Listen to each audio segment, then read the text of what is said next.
World quality week 2024 উপলক্ষে আমাদের মঞ্চনাটিকায় আপনাদেরকে স্বাগতম।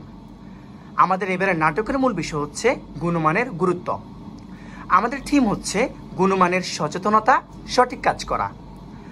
আমরা মঞ্চে দেখতে পাচ্ছি তিনজন ব্যক্তিকে। প্রথমজন হচ্ছে রবি। রবি একজন পরিশ্রমী কর্মী, যিনি গুণমানের উপর খুবই জোর দেন। দ্বিতীয়তে রয়েছেন মায়া।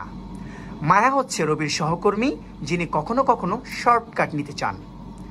এরপরে রয়েছেন বস বান্নি। তিনি একজন ম্যানেজার, যিনি গুণমান এবং সততার প্রশংসা করেন। মঞ্চে দেখতে পাচ্ছি একটি অফিসের পরিবেশ রয়েছে। দুইটি ডেস্কে রবি ও মায়া কাজ করছে।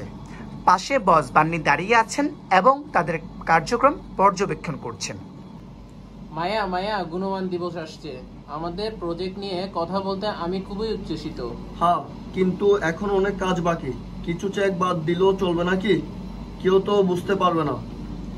আমি ঠিক জানি না মায়া, সব ধাপ ঠিকভাবে মেনে চলা জরুরি। চেক বাদ দিলে পরে সমস্যা হতে পারে। পরে ঠিক করে নিতে পারবো, এখন তাড়াতাড়ি কাজ শেষ করাটাই জরুরি। হ্যালো টিম, তোমাদের কাজ কেমন চলছে?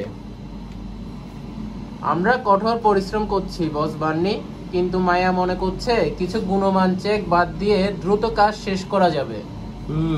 মায়া, তুমি দ্রুত কাজ করতে চাও, সেটি ভালো। তবে মনে রেখো, আমাদের এই বছরের থিম গুণমানের সচেতনতা, সঠিক কাজ করা। গুণমান শুধু দ্রুততার কথা বলে না, বরং প্রথমবারেই সঠিকভাবে কাজ করার উপর গুরুত্ব দেয়।